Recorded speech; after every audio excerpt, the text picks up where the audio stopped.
What is going on, movie lovers and bud smokers, and welcome back to another episode of 5 on It. We are your hosts. I am Francisco. And I'm Sir Fraser. And on today's episode, we are reviewing a classic of King of Kings type of movie. We are talking about one of Steven Spielberg's best. We are talking about 1993's Jurassic Park. But before we dive any further into that, don't forget to subscribe, like, share, comment, drop some of your favorite Jurassic Park movies, or maybe you're a Jurassic World fan. Jurassic Rebirth is coming out really soon, so maybe you think that is the best of the Jurassic Park franchise. Probably not. I don't think any of the Jurassic World. Actually, the first Jurassic World is pretty good. I don't know if you've seen that one. Have you seen any of the Jurassic Worlds? I like Jurassic Park 3. I remember that one. I remember enjoying that one. Yeah, the third Jurassic Park is pretty solid, and the first Jurassic World is pretty good. After that, they're all kind of like, they get a little dicey. But before we go any further, Sir Fraser, tell the people what we're smoking on. Man, I'm back at it again with my pen. Got Higher Cultures. This is the Wedding Cake. Mm-hmm. How about you, man? What you got? I am smoking that 9-pound hammer by Crystal Clear. I was actually kind of surprised when I went to the store to see, it looks like they got a new stock in of Crystal Clear because their whole menu was like, I think I went 2 weeks ago and a lot of shit was like blacked out, just like marked off. But this week it was all open and I saw a 9-pound hammer and that was a strand I haven't smoked in a while. So, I mean, lately I've been smoking on those Star Wars strands, the Death Star, the Yoda OG. But now I'm back to with the 9-pound hammer. So that is what I'm puffing on. That's what's up, man. Well, yo, before we dive into this movie, a list that's been circulating the internet this last couple weeks is the New York Times best films of the 21st century. Mm-hmm. This movie has, you know what? I mean, one thing I appreciate about, yeah, we definitely have some thoughts. One thing I appreciate about lists like this is that they do generate conversation and get people thinking about some of the best movies of the century so far. I mean, we did a best of the 2020s so far earlier this year, and yeah, that was a fun conversation. There's a lot of great movies. The 2010s had plenty of great movies. Yeah. So just going through this list and hearing some of some of the thoughts from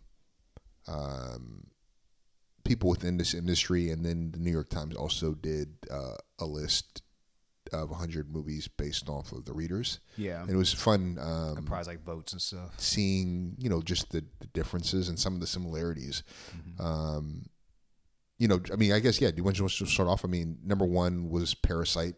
I was going to say real quick, before we go into like the top 10, man, one that's kind of, I don't think any other movie on here except for this one we're going to be looking at two different lists, like you said, the New York Times and then the readers of the New York Times list. But the Grand Budapest Hotel, number 22 on both lists. I don't know if there's any other movie that has the exact same number on both lists. Yeah, so and just wanted to point that out before we get into it. And it's funny, we reviewed that movie recently. I think that was your first time seeing the movie. Yeah, that movie's a banger, man. And I've been seeing any Wes Anderson movies. It definitely got me into the mood to watch a Wes Anderson film. And honestly, maybe Royal Tenenbaums should be maybe my next to do because it's ranked right ahead of it. 21. Yeah. And honestly, the only thing I remember about Royal Tenenbaums is Ben Stiller and his two like boys wearing the tracksuits and stuff. So I don't know anything about it besides that. But Grand Budapest Hotel was an absolute gem for me. Very I'm gonna say underrated because maybe it does get his flowers, but I didn't think it was gonna be as funny as it was. Like Adrian Brody was hilarious in that, but go check out that review of Grand Budapest Hotel if you haven't done that. Well, I mean, this movie, it had some, I mean, I wasn't surprised about Parasite. I don't agree, but I definitely wasn't surprised about Parasite getting love. I wasn't surprised that it would be on this list, and I totally would think it would be. I could see them putting it top 10, but number one was a little surprising to me. Actually, hold up. I just said that Budapest Hotel was the only one. Actually, two more right off the rip. It's Parasite and Mulholland Drive. They were both in 1 and 2 on both lists. I mean, I think, yeah, Mulholland Drive, I think, was also ranked very highly. I saw that movie for the first time this year. Really enjoyed it. It was very confusing, but I had to do a little bit of deep dive. And I think, Lynch's passing, I think, also impacted, the perception of his filmography. But, not surprised that he is recognized on this list. A little surprised he was that high, though. Yeah. There Will Be Blood. Again, that's one of those movies. I'm not surprised Hollywood loves that. I wasn't. Hollywood loves Daniel Day-Lewis, man. I wasn't a big fan of that movie. To me, in the Moonlight, I'm not mad at that. I think that's a great movie. Top 10 seems. I can see that being top 10. No Country for Old Men absolutely should be top 10. I would maybe it might even be top 5 if I'm being honest. That movie's incredible. Mad Max Fury Road should definitely be, in my opinion, be a top 10, but it was 11 on the Times list. Yeah, I mean, Mad Max is number 7 on the readers list. So, it depends on I guess who you agree with a little bit more. But I also want to know too is I think the 500 review board is represented pretty well here, man. Because we have done a review on No Country for Old Men. We've done a review on Mad Max. We've done a review on what was the Moonlight. So I think there's you go down the list. Grand Budapest Hotel. We just mentioned that. I think the 500 review board is represented pretty well throughout this list, so I think we have a pretty decent eye on our viewport. Yeah, I think the one big omission that you and I spoke about off camera was Toy Story 3. Yeah, I'm really surprised. I mean, that's arguably the best movie that they've done this century. Well, they didn't put that one on there, or Finding Nemo, which was also pretty glaring omission. I mean, granted, it's 100 movies over a lengthy period of time, so there's definitely going to be some big omissions from it. But they only had, if I'm counting right, 3 Pixar movies on here: WALL-E, Ratatouille, and Up. And I want to say it came in that order. Actually, make sure because we are looking at 2 different lists. But those are the 3 movies that at least they were on either one of the lists or both of the lists. And honestly, I think Toy Story 3 is better than all 3 of those personally. I haven't seen WALL-E in a while, so I can't completely stand on that type of business. I love Up too. I mean, we reviewed Up. I love Up. It's one of the best movies they put out, but I think it doesn't hit like Toy Story 3 for me. I mean, Toy Story 3 is on my probably my top 5 of best of Pixar's, just with Coco, because I was like, man, those are 2 rare movies that literally damn near, or it did bring me to some tears because it was just so moving. To see those 2 omissions, I mean, not really with Coco, I guess I can see that missing out on the list, but Toy Story 3, none of the Toy Stories kind of make it. I would have thought just because of maybe even the first Toy Story, because it did spawn the franchise and everything. This is the 21st century. Oh yeah, I keep forgetting that. So the 4 was damn good though. You could have, so you definitely should have Toy Story 3 because it's arguably the best one. Man, that's such a big one. Man, you got Spider-Man Into the Spider-Verse. At least it's on the readers list at 34. That's a big one. Yeah, I mean the visuals of that were incredible. Mm-hmm. I mean, yeah, again, these lists are really fun because. Yeah, they just generate a lot of conversation and they get people talking. I mean, these lists, for whatever, people love film. I mean, it's the same thing when people talk about the top 100 albums of all time or the top 50 rap albums of all time. Oh yeah, people love these genres and mediums, and so people are they're gonna be very vocal about what they feel was highlighted and what they felt was omitted or overhyped or underhyped.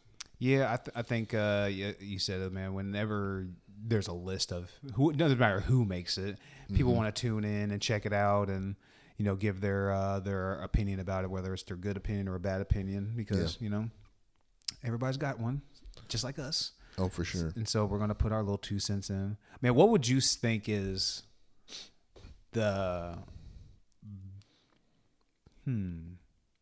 what's one thing that I guess you would disagree with? One of the biggest things you would disagree and or agree with on this list? Not necessarily the top 10, but just overall. Overall, what's... Because I will say one thing I'm man, they have Interstellar at number 5 on the readers. I'm like, man, I gotta disagree with that one and agree with like the New York Times one with number 89. Because to have Interstellar that high at number 5, I don't know about that. I definitely disagree with putting Interstellar so high. Yeah, I mean, I think I've talked to people who, for them, that's their favorite Nolan movie. Yeah. I mean, it's good. It's a good movie, but yeah, I can't. That movie just doesn't do for me what Inception, Dark Knight, or Oppenheimer did. Mm-hmm. Especially Inception and Oppenheimer. Like Inception is one of my favorite movies of all time, and Oppenheimer is a rare occurrence for me to literally watch a movie and then just put it right back on again because I was like, damn, that shit was fucking good. I got time today. Put it I got back. time. Run it back, man. I got weed. Weekend. I got food. Fuck it, man. Put it on. Yeah. You know, something I did love, though, I love that Superbad got love on one of the lists. Superbad, for me, it was just a great movie. Really fun coming-of-age movie. You know, young Emma Stone. Just a young group, and really well written, very well executed, very quotable. It was just a fun. It also kind of reminded me of those mid to late '90s teenage movies, you know, where whether it was like She's All That or I guess this is earlier '90s, but Dazed and Confused, you know, a day in the life kind of story. Mm-hmm. Just super fun movie. Was really happy to see that on the list. Yeah, man. The Lord of the Rings movies too, as well. Something I'm not a big fan of, even though I appreciate all types of movies. Mm-hmm. But Lord of the Rings is one of those ones that just doesn't, hit my interest button. But for as many awards as Return of the King won when it came out, I think it swept every award that it got nominated for. I think it has like the record for as many wins at the Academy. So, but like I kind of want to, dive into that at some point. Maybe not on the reviews like on 500, but just for interest, just to check it out, just to have my actual 2 cents on the Lord of the Ring franchise. Because, like I said, it really not is for me because it's a lengthy. Those are some lengthy movies to get through. A lot of walking. Yeah, a lot of walking. But you got Lord of the Fellowship on here. It comes at number 14 on the Readers, 87 on the Time. Which I'm kind of surprised that one got the list and not Return of the King. Return of the King came in at 15, which that's the one that literally like set the record for most awards or some shit like that. It's a little bit surprising, but I think at some point I'm going to dive into that franchise and let you know what I find out, because I don't think you're going to be diving into that pool anytime soon. No, I mean, I rewatched them a while ago, and visually they're beautiful. The acting is pretty dope. I don't have a deep connection to that franchise or even the literature. So I just was never super invested in the way that many people are. Yeah. Didn't grow up reading the books, so I just didn't have that deep connection, so it didn't hit for me in the way that, let's say, the early Harry Potters did. Because I remember being of age when those dropped. I'm actually surprised there's no Harry Potter movies on this one. I would have thought either the first one or maybe even Prisoner of Azkaban, because both of those were pretty dope movies. But I was surprised. I only bring that up because that was a franchise where I very much did have a deep connection, because that was during my childhood. Yeah. But actually, hold on. Actually, it's on the Readers, but The Incredibles is on here as well. Oh, that's at number 92. Man, I like The Incredibles more than Up and Wall-E. I gotta watch Wall-E too. That's gotta be on the list. But where's my super suit?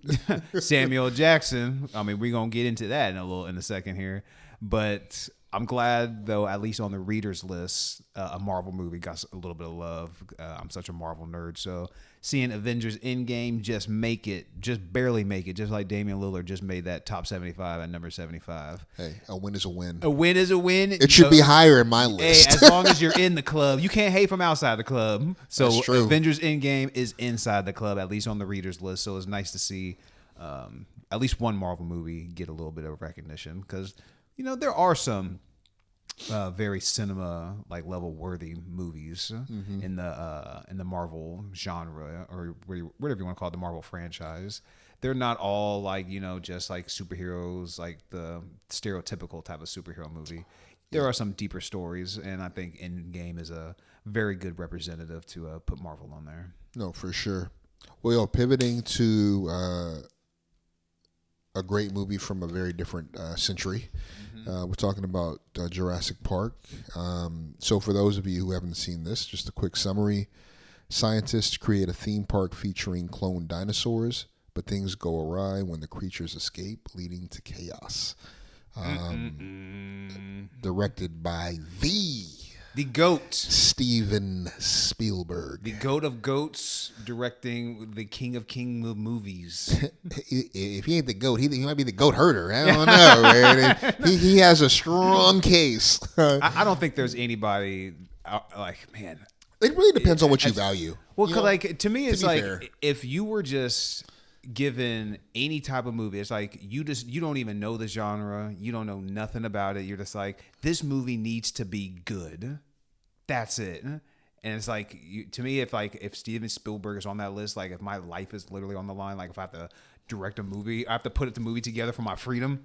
Steven Spielberg is like, I can grab him. Like, of course, you got a James Cameron and all that. But if it just needs to be good, man, Spielberg just doesn't miss, man. And he has. He's got some misses. Like I should say that he doesn't have any miss, but like he just covers so many different genres where it's like it's hard for him to like not do well in some type of movie, because he's done horror, he does action, he does adventure, he does family, he does musical. I wish like more directors would, take the chance on spreading their wings out a little bit more like he does. Yeah, he does. You're right. He hits a lot of genres. I think that when you talk about some of the greatest directors of all time, people are going to say, Kubrick. People are going to say, I wonder if Spielberg is a comic. Because I feel like some people might dismiss him because he does a lot of quote unquote like really popular movies, from Jaws. But he's got so many just iconic, culturally significant movies. Dude, in '93 alone, he released Jurassic Park and Schindler's List. Yeah, and two very different movies. Like that, right there, man. Like, and both of these were extremely stressful, like projects. This movie, Jurassic Park, obviously Schindler's List is because of the content, right? Mm-hmm. But this movie, because it was literally pushing the envelope in CGI. And that's something we'll talk to very, very shortly. But this movie, Steven he's absolutely deserving to be in that conversation. Scorsese is one. I would put Tarantino in that. Mm-hmm. Some people are going to point to, even international directors like Kurosawa. I haven't seen enough of his movies to speak, but just acknowledging even non-American, foreign directors that have, legitimate, their name can be placed in that kind of category, that rare air of just directorial, just like greats. And man, he's got at least 3 franchises to his name. Mm-hmm. What they did after he got his hands on it is one thing, but you got the Jaws franchise, the Jurassic Park franchise, and the Indiana Jones franchise. You got those 3 bangers that you could just keep turning those out, redoing them, reboot, re-prequel, re-sequel. And those are deeply loved. Like the originals of those are just highly just heralded as some of the greatest movies. And then you throw in an E.T. and like a Saving Private Ryan, Color Purple, Schindler's List, and Amistad, like where it's like, man those are like, yep, like it's hard. Like you would be fine like if you were making just greatest movies of all time, of all, like go back to the 50s from whenever movies started getting made. Mm-hmm. I would be, if they said what director would probably have the most movies on there, man, I would probably had to put my money on Spielberg, maybe. Yeah, because he covers so many genres, has so many different movies. Man, he's a hard person to beat. For sure, I agree. So just for a little bit more facts on the story. So this was based off of, it was a screenplay written by Michael Crichton, but it's also based on his book.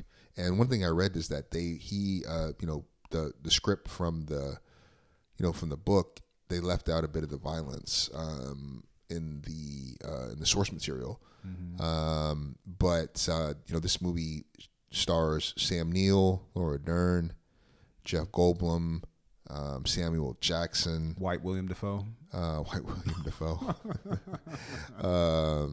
Let's see. What's my guy's name? Wayne Knight. Wayne Knight. I was thinking Newman. Yeah. And B.D. Wong, who reprised his role. Oh yeah, as the doctor in Jurassic Park Dominion. That's right. He always plays he often plays like this kind of like, I don't know, something about him is just like very suspicious. Yeah, well, yeah, he has that. He kind of comes across as like, yo, is this too grimy? I might be tripping. I might be thinking of a different dude, but like I swear, like he might be. Actually, let me just click on his name real quick. Like what movie? He was in Oz, the series Oz back in the day. I was like, was he in? I thought he was like one of the scientists in Godzilla, but then I think that might be something. I think that might be. I think he played a doctor, maybe in a different movie. But yeah.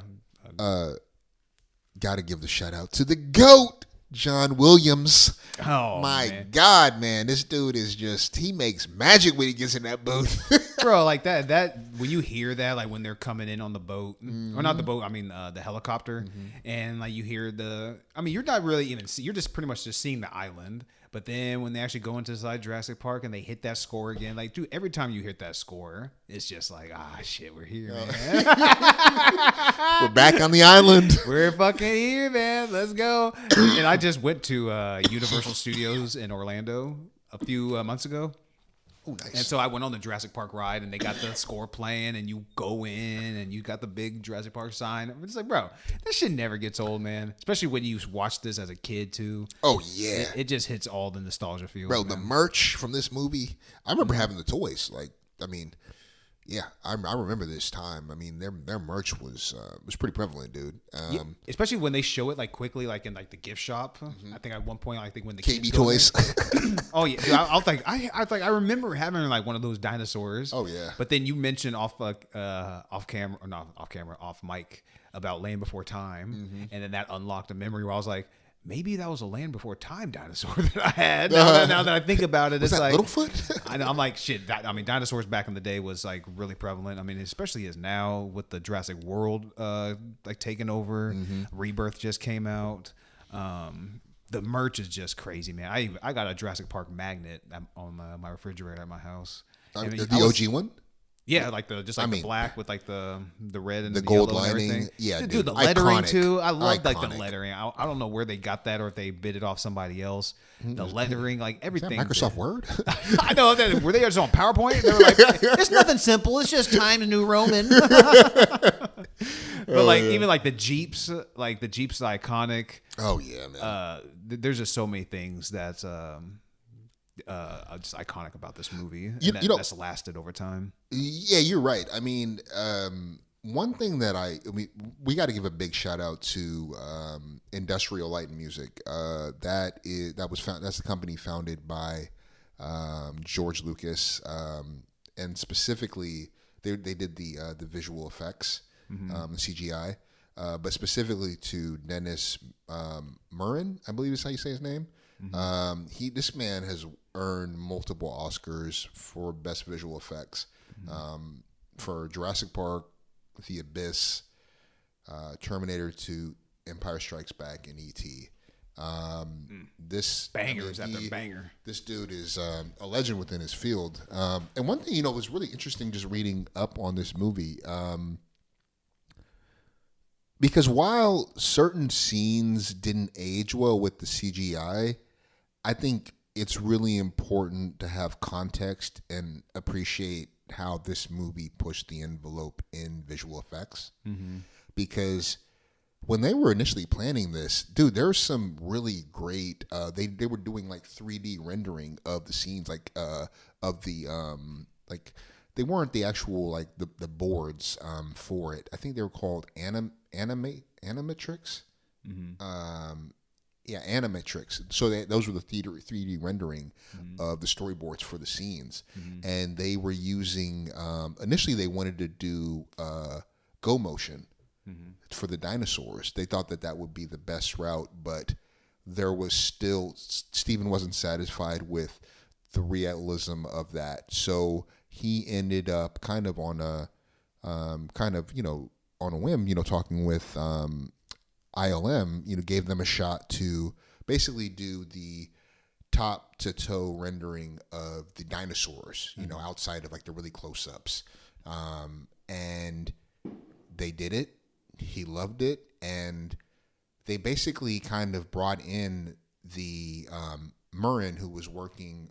They brought in people who were already doing the go motion. So they had those artists. They also had the CGI artist, and they also had the animatronics. And it was like the successful like combination of all three of them that helped really bring the dinosaurs to life.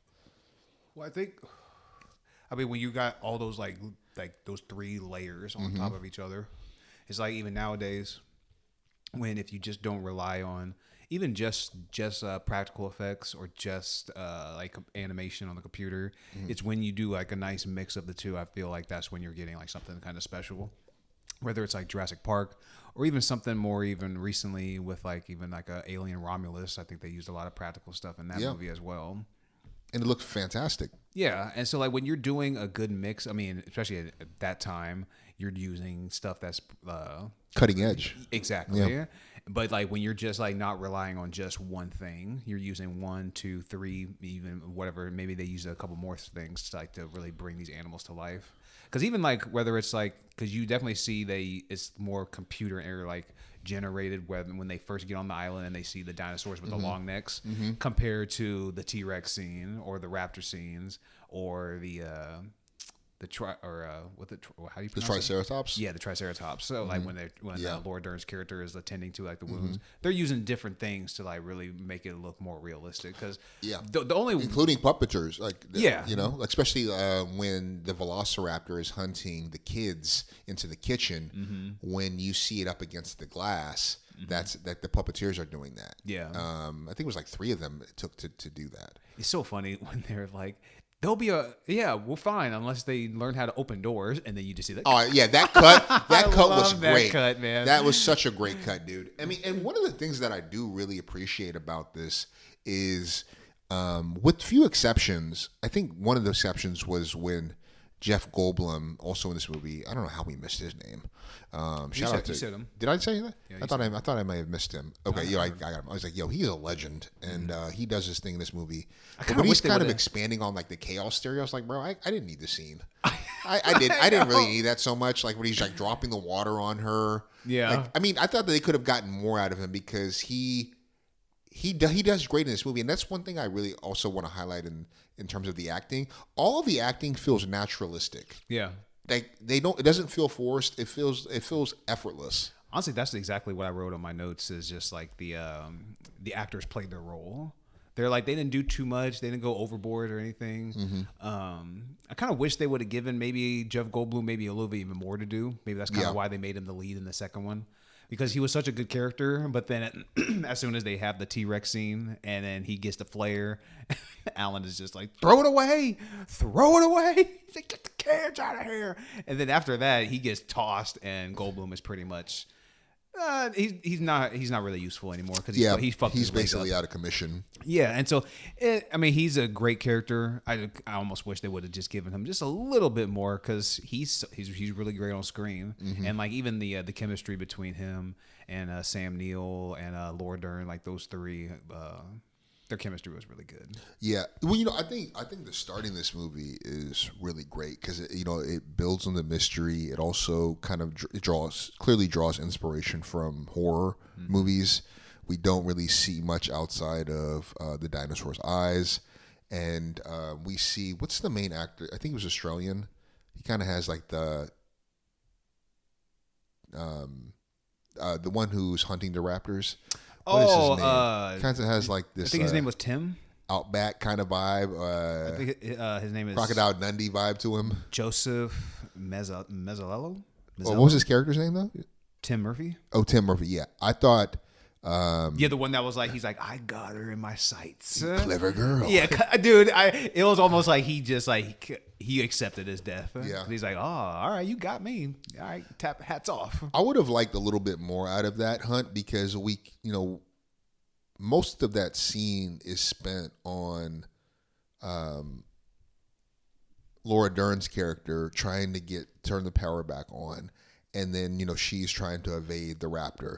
We cut back to him, and he gets pretty much like knocked off immediately. I would have liked to have seen something a little bit more from that scene, like a little bit more of a resistance from him, because clearly he seems very knowledgeable. He clearly respects the lethality and the hunting prowess of these velociraptors, but he's also a hunter. He kind of gives off that vibe. He seems like he's capable. Yeah, and to me, like, you didn't really explore that, especially when like what's his name, the guy with who did Jurassic Park, the old guy.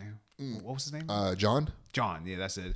When he was just like, "Can you get a Jeep and bring my grandchildren back?" And he's just like, "All right." Yeah. And so like it just looks like he is just a capable dude. Yeah, And he's a bit of a badass. Yeah, right? maybe they could have give him a little bit more love into like the hunting aspect. Yeah. Or maybe show him like get the upper hand at one point or something like that. Yeah. Just show maybe a little bit. He could have got a few more seconds of screen time. I mean, that scene is great in setting up a big, what really gets the story moving, because the insurance companies are looking at him and are threatening to pull the plug because of the like the millions that he had to pay out for this man who was killed at his park. And so he wants to bring in Alan and Ellie to basically co-sign that everything's on the level and we're good. And that's why he seeks them out. And the grimy lawyer, they kind of have some funny lines to him, or directed at him, and his death is just fun. But that kind of gets the ball moving. And when we get to the island, though, and we see the dinosaurs, that's just such a great scene, dude. The ones with the long neck. Yeah, those like ones. The Brachiosaurus. I can't remember what they call them, but yeah. Dude, real quick too. One thing it's just about, I think what separates what makes movies like really like good is just like in the dialogue. It's like even when you're watching them, like the four of them, or was it five of them? Yeah, five, because you have the pretty much Laura and Sam, and then you have the doctor, and then you have the lawyer, and then Jeff Goldblum. But then you're just kind of like, because it just cuts to like, I mean, John is just talking to the two, and then they're on the helicopter, and then Goldblum is there, and he's just kind of talking. So watching it, you're just like, who the hell is this dude? Yeah. But then that's when the doctor's pretty much like talking to a lawyer and is just like, I bring these two and you brought him. So it's almost like, all right, so it's just a small note of like saying like, all right, the lawyer brought his little guy. The doctor John brought his two people. So they're going to be almost like, not really clashing, but they're all there just pretty much on business and stuff. Yeah. And so it's just kind of just a note to the people of like who this dude is. So I just like little stuff like that and like the dialogue where you can just tell the reader or the watcher who people are. Like, you don't have to necessarily explain it, but you just have a little note like that. Well, I think one of the strongest parts about Jeff Goldblum's character, Ian, is when they're all having dinner after he's kind of given them this brief tour. They see the Velociraptor egg hatch. Yeah. And they're basically understanding like that they used frog DNA to provide the gap in the DNA sequencing of the dinosaurs. So they leverage that in order to clone these female dinosaurs with the intention of limiting The breeding. population growth. And there's that great line that Malcolm gives where he says, life finds a way. And we see that later on when Sam and Tim and Lex are trying to get back. Yeah. But I think the dining scene with all of them after Hammond's given them the tour, or not the tour, but he's kind of shared with them like how they were able to do what they do. Yeah. He I think Ian kind of draws like, he lines up the conflict. It was like, yo, you thought you were focused on so much if you could do this. You didn't think if you should do this. And that's like one of the themes, right? Is like unchecked scientific exploration and the greed that is willing to follow that. Dude, and he's kind of giving him like he's just laying into him a little bit. Yeah, he was. Where he's just like you pretty much you didn't really not say like maybe I'm not gonna put this like perfectly, but it's just like you didn't really like discover anything. It's like you just took pretty much what everybody else did and just like stood on their shoulders and then just put this out. Yeah, you didn't earn it. You didn't Yeah, earn exactly. The You didn't earn it or it's like you're not disciplined with what you earned.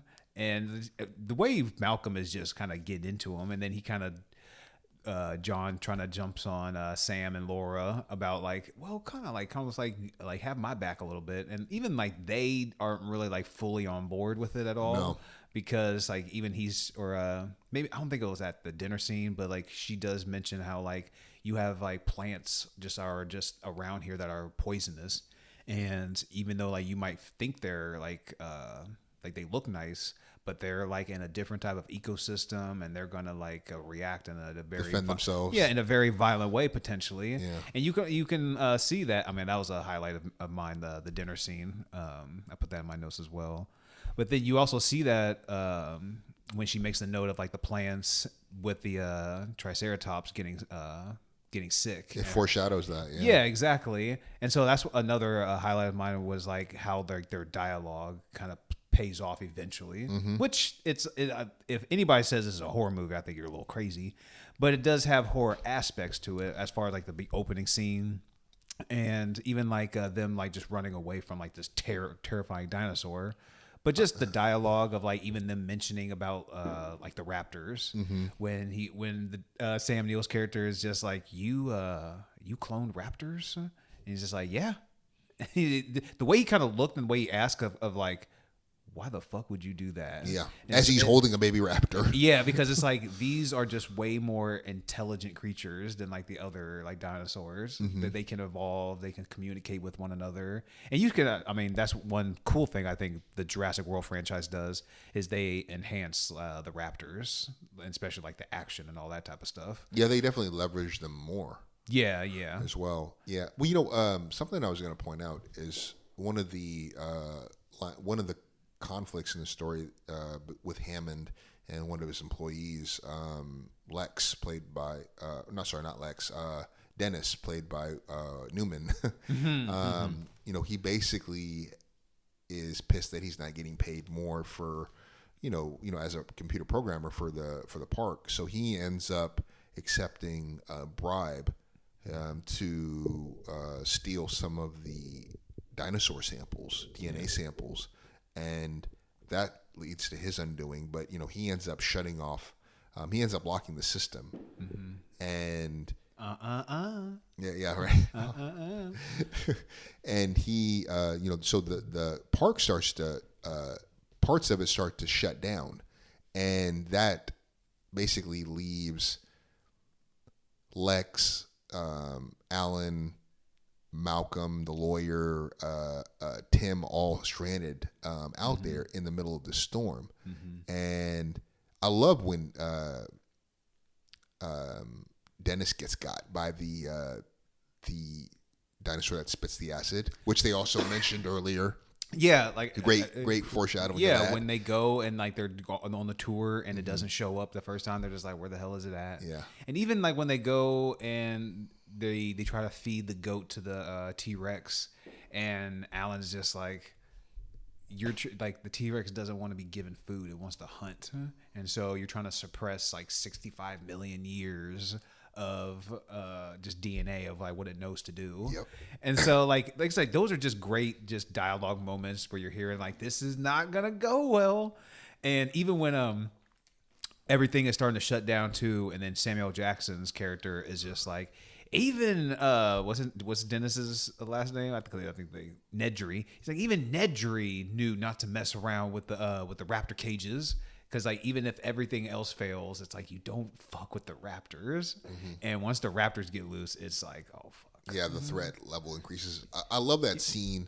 First of all, the fact that the storm was happening was another added bonus that just kind of heightened it. Yeah. It's dark now, and that really benefited the CGI because it camouflages. It offers a little bit of camouflage for parts that maybe weren't where they wanted it to be. So that was beneficial. But that scene, right, where the goat is almost like the the timer, right? Yeah. Where we're just waiting for that thing to disappear, and all of a sudden it's gone, and you're just like, oh shit. And where Lex is like, "Where's the goat?" Boom. What happens? And then the leg, yeah. Oh man, that was great. And when we see it, when we first see the T-Rex, dude, man, that whole scene is just a highlight for me, bro. Dude, well, that's super iconic. It came out. This movie came out what 93? 93, yep. And it's still to this day like talked about. Whether it's like effects or just like movie scenes in general as one of the best scenes in general. Yeah, I love it. Like I said, from that moment of like, where's the goat? Because then even you see like this claws like run his nails down like the fence because now it's testing the fence. Yeah. And then like it just comes up out of the out of like the trees and everything, just everything about that. And I'm almost like trying to find like moments because like you mentioned earlier when they first get introduced to the park and they're seeing all like the dinosaurs and John's like, "Welcome to Jurassic Park," and the score hits again. You're just seeing like it looks fine, but you're seeing like, ooh, it does look a little bit dated here. During the T-Rex scene, this still looks pretty crisp in my opinion. Yeah, I agree. I mean, I'm not an expert in anything. Maybe there's like some pixels or something like that where you can like point out if you're super like an expert into that field.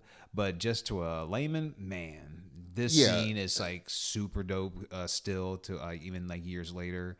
And it still looks like super crisp. I mean, bro, to your point, like, yeah, we don't have a trained eye, but I'll tell you this, it passed my eye test. I know. Because there were other scenes in this movie where I was like, ooh. And then when I did not have any feel, I was completely in that scene. Yeah. When he flips that truck over, before that, when she's flashing the light and you see his eye up against the glass. Yeah. Like, oh man, before even when then the car gets flipped over, all of that was just, you're in that scene. And that's, again, one of the best scenes in this movie is directly tied to like the horror element. Yeah. I think this might be my biggest highlight now that I think about it.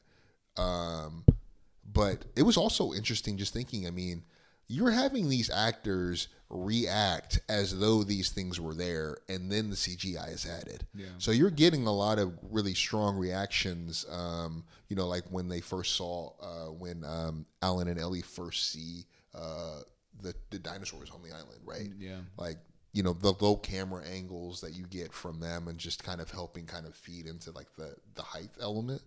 That was great. But I mean, timing of the CGI, but also the actual puddles that ripples the water, because that stuff is like, you got to generate that, especially if you're doing the CGI later. Yeah. You got to generate that in a way that's not obvious. Yeah. And so a lot of like the wires being pulled by people who aren't on camera, all of that stuff, dude, is just such a well executed scene. And there's so many ways that could have gone wrong. Oh yeah. And yet we get this masterpiece of a scene. And even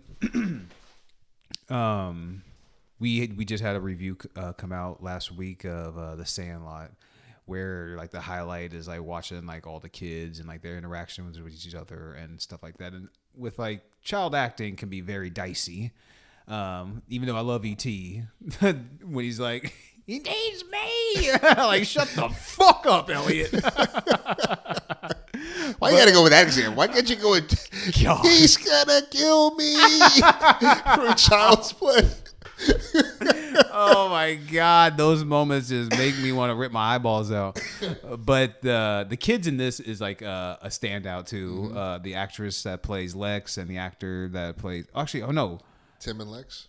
No, yeah, Tim is the boy. So who is who's that one guy then? The lawyer? No, the dude with the gun, the hunter. Oh, it was this guy, Bob Peck. His name is Robert Muldoon.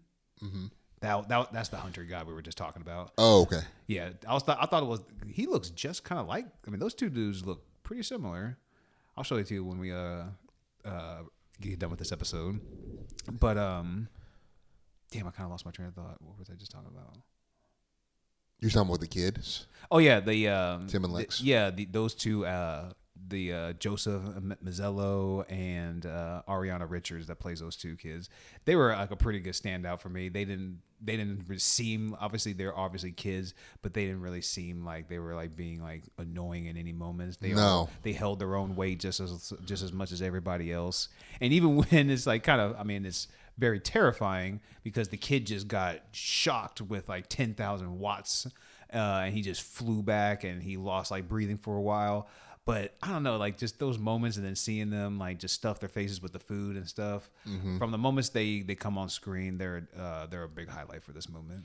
Yeah, I mean, I think what's also fun is it sets up very early on that, you know, Ellie and Alan, there's like a romantic aspect to the relationship. And, you know, she kind of is quizzing him about, you know, kids. And he is really put off by the idea. And that's apparent. They smell. Yeah, right. They're expensive. That's you know, apparent when he meets Tim and Lex at the Jurassic Park, who are Hammond's grandkids. And over the course of the movie, he really has a connection to these kids, and they spend a lot of time together once they flee, they escape the T-Rex. And a highlight for me visually, just going back to just how great these looks, was not only the Triceratops, right, the animatronics that they used there, but also the scenes where the Brachiosaurus comes up into the trees. That looks terrific. And then it sneezes on Plex. Oh, she's just having a terrible time. I'm like, you got something, girl. Like, I don't know what you got. You got bad luck. I ain't trying with you no more. You got COVID. You got COVID-1. Yo, for real. The first COVID. Oh man. But I love the scenes with Tim and Lex when they are back at the guest center and the velociraptors are hunting them and they go into the kitchen. Dude, man, there were times in that scene, right, where you can tell, like, okay, this looks like the CGI, and then, okay, now this looks good. But, like, some of the shots, like, when you would see just, like, the feet of the velociraptors look terrific. When he was breathing up against the window, the same thing. Yeah, man, that's a really great scene. All the while, they are turning back on. They've turned back on the electricity. Their phones are working. They're calling for the helicopter, and so it's just a race to like stay alive because the Velociraptors have found them and are hunting them. Yeah, all of them. And like we mentioned too, like that was a great. I'm not sure if we said that on mic or off mic, but the cut scene where it goes from we're safe as long as they don't know how to open doors, and as soon as it cuts to that, it's just like that's such a great little moment. Yeah. Well, also like the callback to the fact that Lex is a nerd, she's really good with computers. How she ends up, she's a hacker, and how she helps get the lock security system back online. Yeah. Because she knows how to use the Linux system. Like just like those details that, again, like you were saying, there is payoff. They do circle back to these things that they touch on early on. Yeah, that's what I was mentioning about how like all the dialogue, it seems like nothing is wasted. Everything pays off, and no matter if it is like a small like moment like that where she does say, "No, I'm a hacker," so just call me. And they're kind of walking away, so like you may not even be paying attention to it as much because the camera's not quite focused on them. But when they pay it off at the end, it's just a nice moment. Even like when life finds a way. Like we mentioned, one line of dialogue that it was pretty funny early on, but then like it definitely had, I guess, a sadder tone at the end when John just kept saying, "Spare no expense, spare no expense."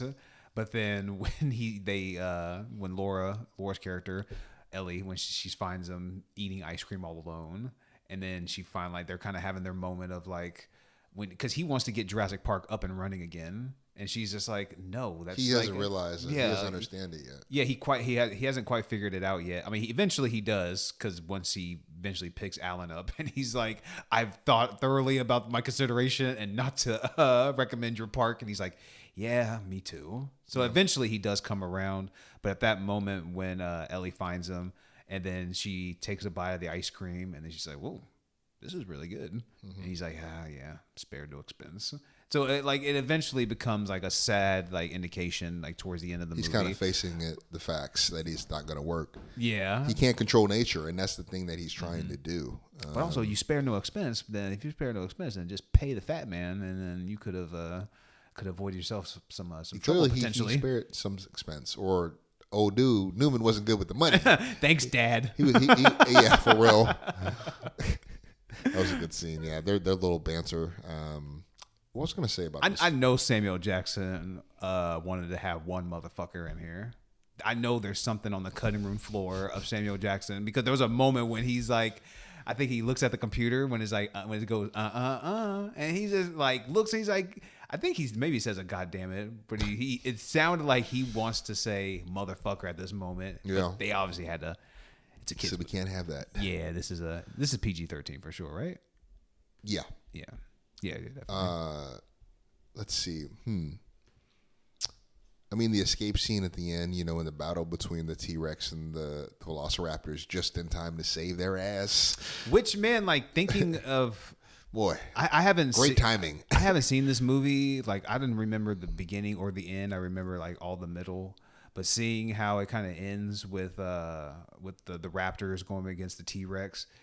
I mean, Jurassic World kind of like ripped that off in a way where it's like they're in. I can't remember which one. I think I wanted to say it might be the first Jurassic World where they take inspiration from that, where the three raptors or the T-Rex or their big dinosaur, whatever they cloned or whatever, is on the loose, and to get it out of the way, the three raptors ends up.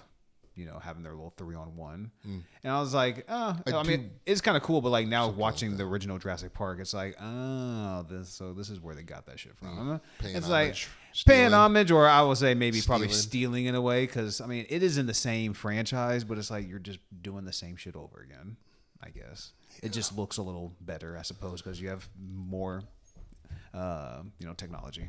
Yeah, no, for sure. But honestly, the end was pretty...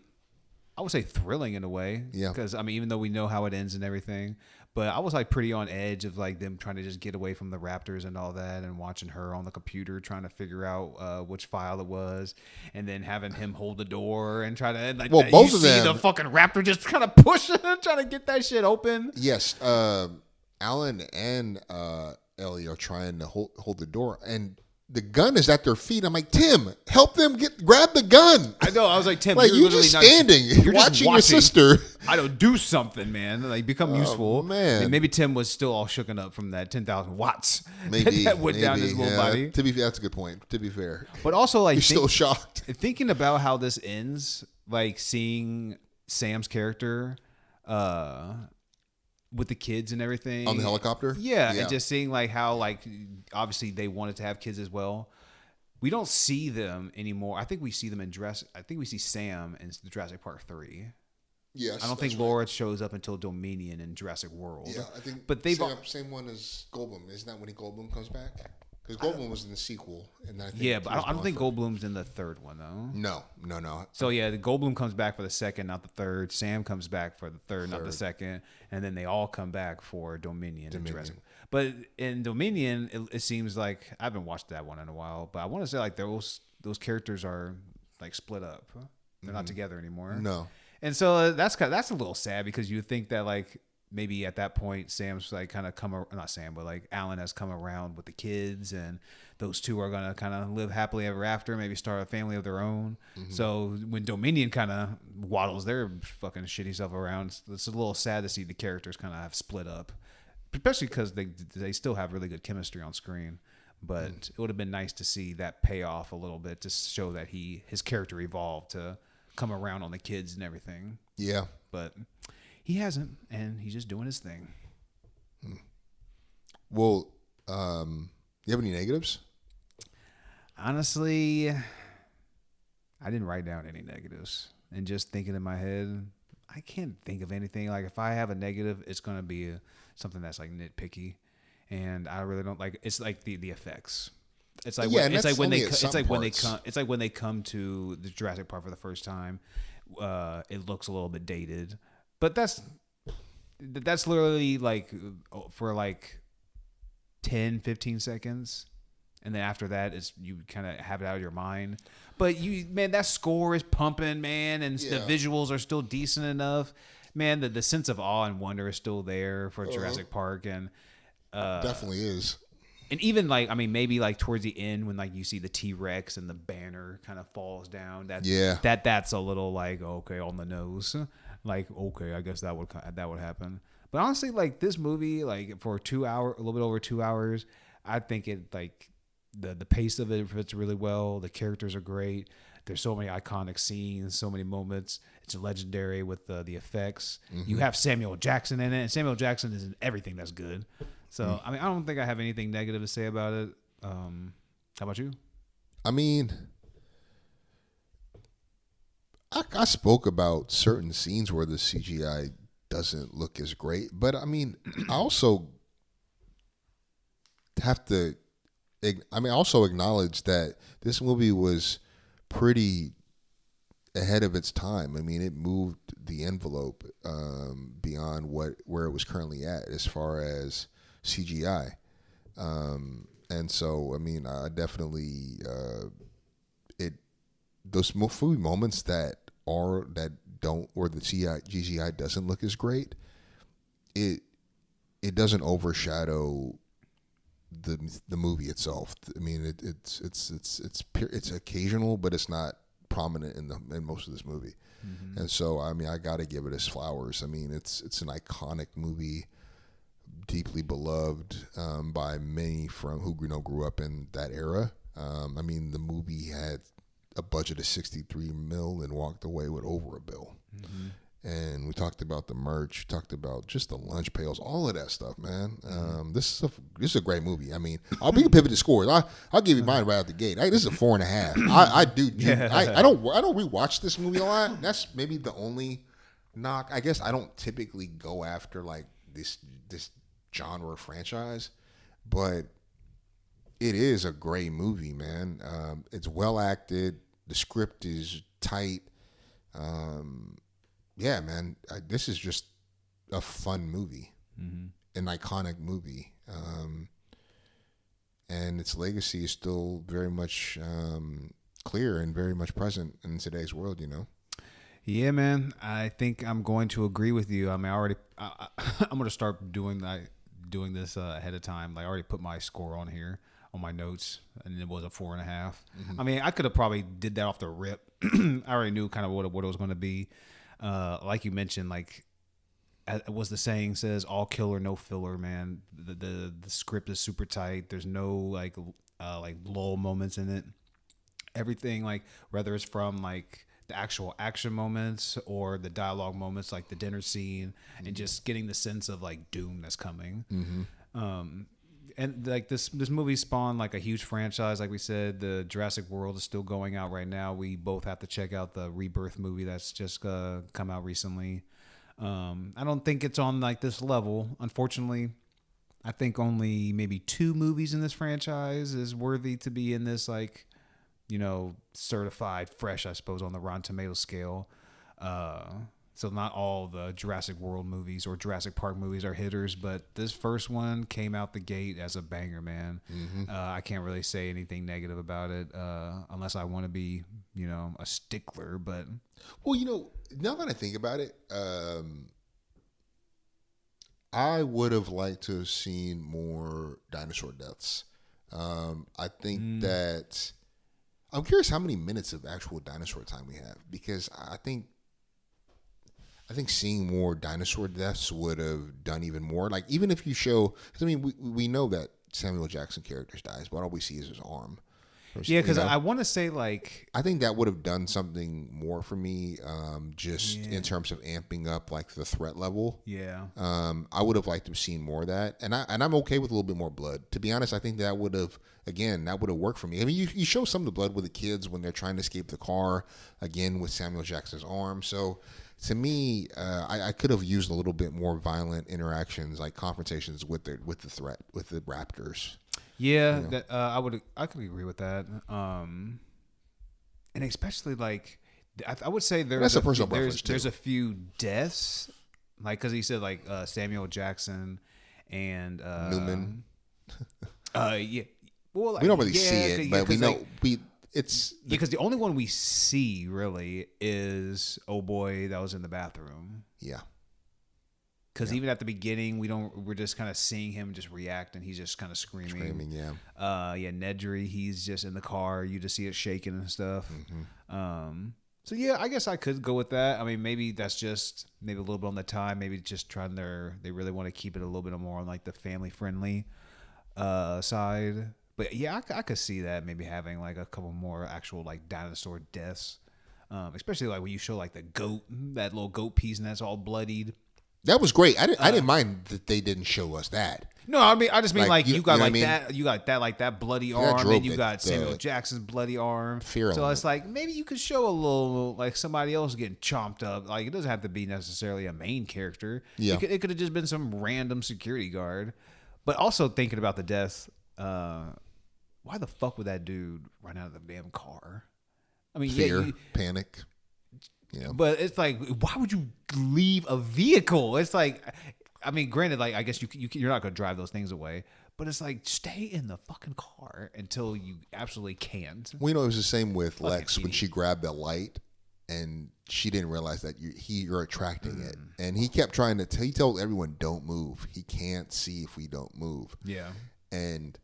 Yeah, a funny line actually was when they're in the tree, when he climbs up the tree to get Tim out of the car before it falls, and they get all the way down to the ground, and the car is falling through the branches and lands on top of them. Mm-hmm. And Tim says, "Well, we're back in the car again." Yeah, and we're back in the car. There's another great line when remember when Allie and God, what is his name? The guy that was the hunter. His name was Richard or Robert. Robert, yeah. When they go looking for everybody out, after the T-Rex attacks them, they find Malcolm, and he's like covered, he's like really bloody, and he's like, "Hey, should we chance moving him?" And then they hear the T-Rex roar. He's like, "Please chance it." Yeah, that's a great scene. Also, a great chase scene. Yeah, like I mean, damn, I don't know how I missed that. That is a highlight for me. I love that chase scene as they are heading back to John.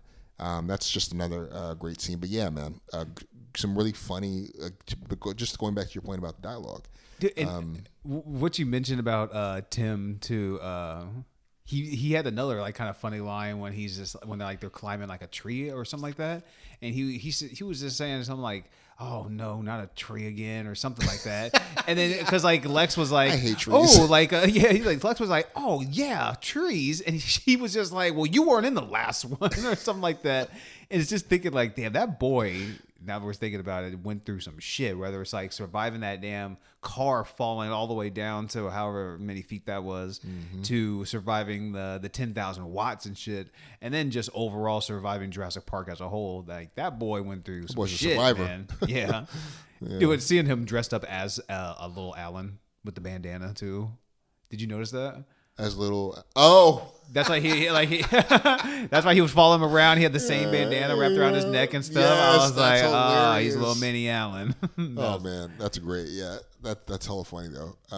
But yo, I was just say those are our scores for this movie, man. Check it out if you please see it if you haven't seen it, and definitely revisit it. Put it on the list to revisit. It's a fun movie to just make some popcorn to and watch. Exactly. Man. Light up a joint.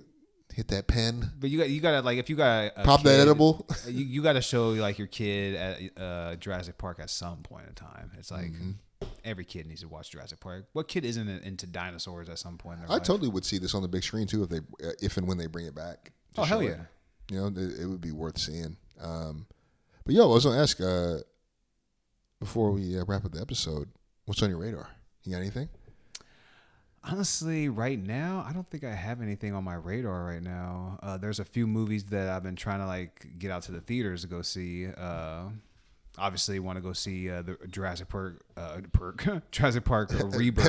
my guy, think about the perks. Got that perk. Want to go see Rebirth. I still want to go see Mission Impossible, but definitely gonna go see the new Superman when that comes out. That's for sure. Fantastic Four too. Yeah, there's some good comic book movies coming out, at least with those two. So there's some movies that I need to get out to the theater and check out at some point because there's an AMC, and I definitely got my AMC membership, so I get to go there for free. But just got to find the time. But those are a couple of movies that I need to get out and watch. Bro, I know there's so many movies to see. It's kind of nuts. I know for me, I'm really looking forward to that movie, the horror movie. I guess like mystery horror, thriller maybe. But Weapons. Oh yeah, with Josh Brolin, Julia Garner. That looks excellent. Benedict Wong. And the premise sounds like fucking eerie. The I want to say trailer it's based looks. on a book. Oh, is it really? I didn't know that. So I could be tripping, but I want to say it's also based on a book. Yeah, it looks very promising. I can't wait to see that. That's dropping in August. I mean, Julie Garner. I mean, She's getting paid this summer. I know, coming off of. She already came off of Ozark, and you gotta kill me. Love that scene, man. Yeah, she's the Silver Surfer, and then she's gonna be Weapons. Man, it's gonna be a nice little 2-piece for her. Oh yeah, that shit looked awesome though. I really hope a movie that looks that good. I just hope when the reviews come out that it's just solid. Yeah. It doesn't need to be like like one of the year's best or anything like that. I just hope that it's just solid. And it's New Line Cinema. Yeah. So I gotta show some love. They've been holding it down for decades, bro. Especially they have some horrifying scenes in that where like you see the kid with like the missing eyes, or you see the kid running and he's got the arms out and he's running across the street. I'm like, oh shit, man! It's like, bro, thinking like if you're smoking a joint on your porch, like 2 a.m., you're just up late watching some movies, chilling, and you see that shit. Bro, turn all the lights on, damn it! Fuck that! We're going after these little badass kids. Where my belt? We need all the light. It's a little too dark out here. That shit looks dope. Oh, yeah. F1 too. F1 is definitely on. Oh yeah. No, definitely. That's another one on the list, man. But that's our episode for this week. Stick around. We'll catch y'all next time. Peace.